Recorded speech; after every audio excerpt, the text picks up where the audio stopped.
Papai, quando eu crescer, eu quero ser humorista.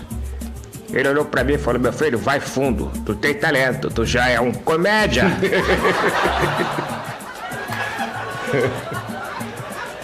Falando em humorismo...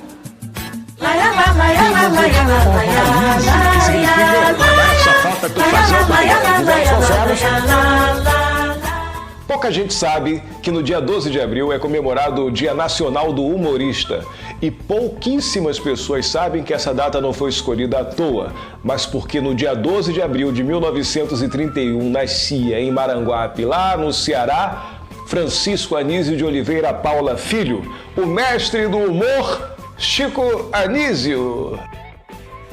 Pra quem não sabe, Chico Anísio não era apenas comediante. Não, ele também era diretor de teatro, de cinema, também foi autor de vários livros.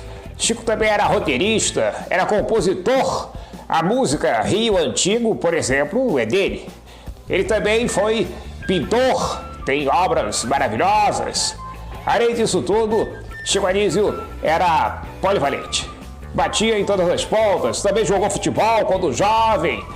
Chico Anísio fazia stand-up comedy quando nem esse nome tinha. José Vasconcelos inspirou Chico Anísio, para você ter uma ideia. José Vasconcelos foi o primeiro a fazer stand-up comedy aqui no Brasil e Chico Anísio veio logo depois. Deu para entender?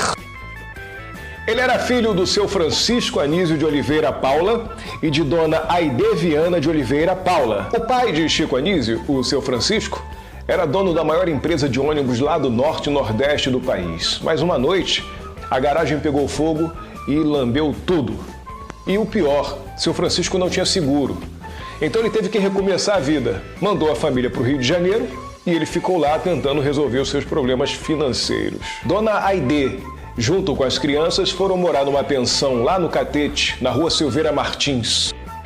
Já que ele falou do Catete, isso me fez lembrar que quando eu era mocinha lá no Catumbi, eu tinha uma conhecida que toda tarde, quando dava às 18 horas, ela rezava a Ave Maria, sabe? Mas rezava aos berros.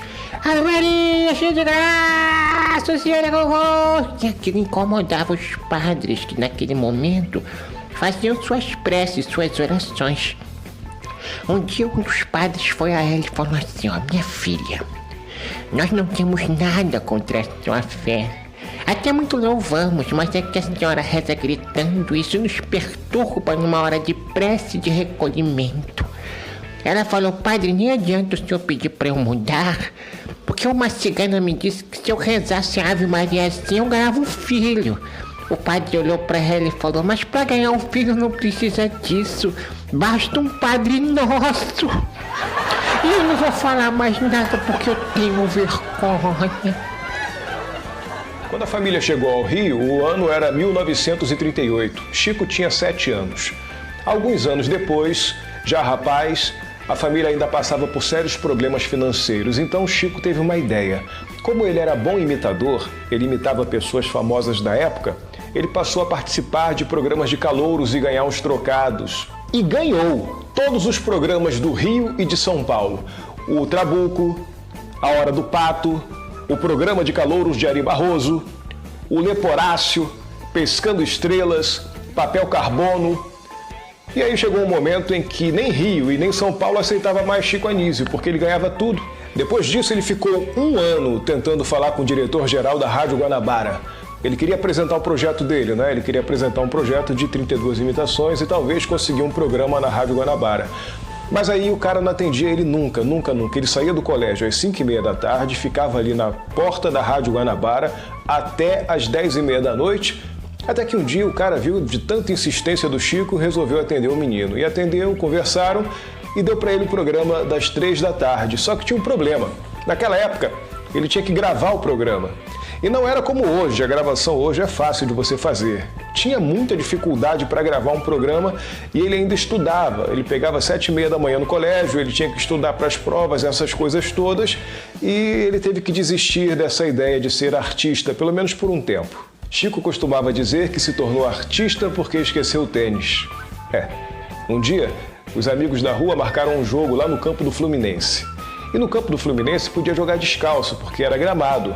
Só que quando ele chegou no campo do Fluminense, disseram que o jogo não era mais lá, era no campo do Aliança. Era campo de terra batida, chão. Então ele falou, vou em casa pegar o tênis para poder jogar lá e depois me encontro lá com a rapaziada. Ele foi em casa, no Cosme Velho. Quando ele chegou em casa, a irmã dele, a Lupe, estava saindo com um amigo para a Rádio Guanabara. E aí ele perguntou, vocês vão para onde? A gente vai na Rádio Guanabara, a gente vai fazer um teste lá de ator, rádio ator. Ah, é? Então eu vou com vocês. Me dá só um tempo de avisar a rapaziada que eu não vou jogar futebol e me encontro lá com vocês. E ele foi para a Rádio Guanabara, fez 2 testes, um de rádio ator e outro de locutor. Passou nos 2. De rádio ator tirou o 7º lugar. Quem ganhou foi Fernanda Montenegro. E de locutor ficou em 2º lugar. Quem ficou em 1º lugar foi Silvio Santos. Agora ele estava empregado.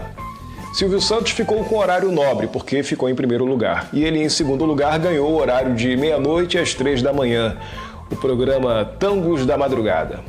Só que tinha um probleminha de horário aí, porque ele saía do programa às 3 horas da manhã, passava na Lapa, fazia um lanche no Capela, depois ele ia para o Cosme Velho, chegava em casa por volta de 4h30, ia se preparando para dormir, 5 horas ele dormia para acordar às 6, porque 7h30 da manhã ele tinha aula. E ele viu que isso estava ficando um pouco apertado, então ele resolveu apenas trabalhar e esqueceu esse negócio de ser advogado, graças a Deus. Ele resolveu trabalhar porque ele já tinha uma certa fama na rádio e isso facilitou muito. Um dia, o Raul Longras, que era o locutor esportivo oficial da Rádio Guanabara, convidou o Chico para fazer comentários nas transmissões ao vivo de futebol. Depois, numa sexta-feira qualquer, tinha uma tabuleta na porta da rádio dizendo que quem quisesse escrever um programa de humor, que a linha de shows ia ser inserida na Rádio Guanabara e era para apresentar por escrito na segunda-feira. Chico então passou o final de semana escrevendo e preparou 3 programas de humor. 3. Todos foram aprovados. Então, em pouquíssimo tempo, ele tinha 4 profissões na rádio. Ele era locutor, radioator, redator e comentarista esportivo. Surgiu então a oportunidade para Chico trabalhar na Rádio Clube Pernambuco. Depois voltou para o Rio de Janeiro e foi trabalhar na Rádio Clube Brasil, onde o diretor artístico era Dias Gomes, o mesmo que mais tarde se tornaria o grande dramaturgo. Um dia o diretor-geral da Rádio Clube Brasil disse assim, Chico, faz o seguinte, não assina com a Rádio Clube, de jeito nenhum, porque eu estou indo para a Rádio Nacional, que era na época a Hollywood, sabe, toda poderosa da época, e quero que você vá comigo para lá, tá bom? Tá bom. E isso o diretor artístico, Dias Gomes, ficou insistindo para que Chico assinasse, né? Chico, assina com a gente, e Chico sempre dava uma desculpa, não dá, eu estou estudando, tá, aquele negócio. Tá bom. Um dia, o diretor-geral foi para a Rádio Nacional. O tempo passou e nada dele chamar Chico, até que Chico foi a ele, falou, e aí, como é que a gente fica? Não, a gente não fica. Por quê? Não, porque aqui na Rádio Nacional não tem lugar para você, infelizmente. Chico ficou muito chateado, mas pensou, eu vou voltar para a Rádio Clube e vou assinar com Dias Gomes. Quando ele voltou para a Rádio Clube, Dias Gomes falou, não, Chico, você me desculpa, mas também aqui a gente não precisa mais dos seus serviços. Você está despedido. Pronto, Chico ficou sem emprego. Durante 8 longos meses, Chico procurava emprego e só recebia não como resposta.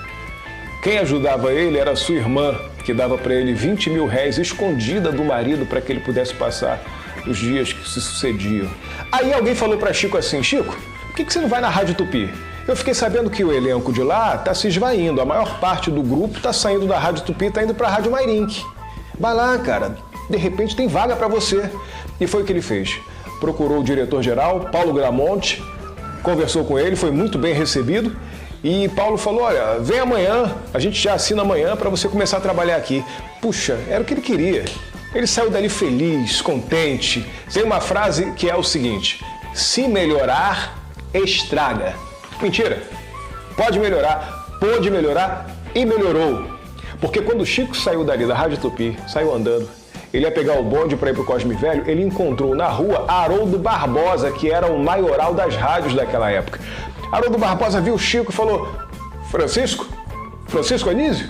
Ele, puxa vida, Haroldo Barbosa me reconheceu. Caramba! Ô, senhor Haroldo, tudo bem? Tudo bem? Como é que o senhor tá? Eu não perco um dos seus programas, aquela tietagem toda. E eu tô indo trabalhar na Rádio Tupi. Tupi? Não, você não vai. Você ia pra Rádio Tupi.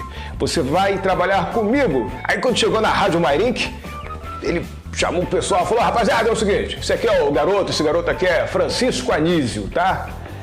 É por minha conta. Eu sou o responsável por ele. Pode assinar o contrato com o garoto sem crise, sem problema e sem dúvida. O que ele não souber, pode deixar que eu ensino.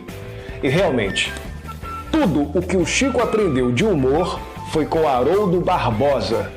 Haroldo Barbosa foi tão importante na vida de Chico Anísio que deu para ele o primeiro presente, o primeiro grande presente, que foi o professor Raimundo. Em 1959, Chico estreia na TV Rio com o programa Chico Anísio Show. Chico Anísio Show porque Carlos Manga deu a ideia, porque o nome original do programa seria Francisco Anísio Show. Só que ele falou: tá longo, tá grande esse nome, por que não bota Chico? E Chico foi o primeiro cara que era Chico e só foi Francisco quando ele decidiu ser Francisco. Não, contrário. Chico, o Francisco. Ele era Francisco e foi Chico só quando ele quis. Chico Anísio Show tava bombando.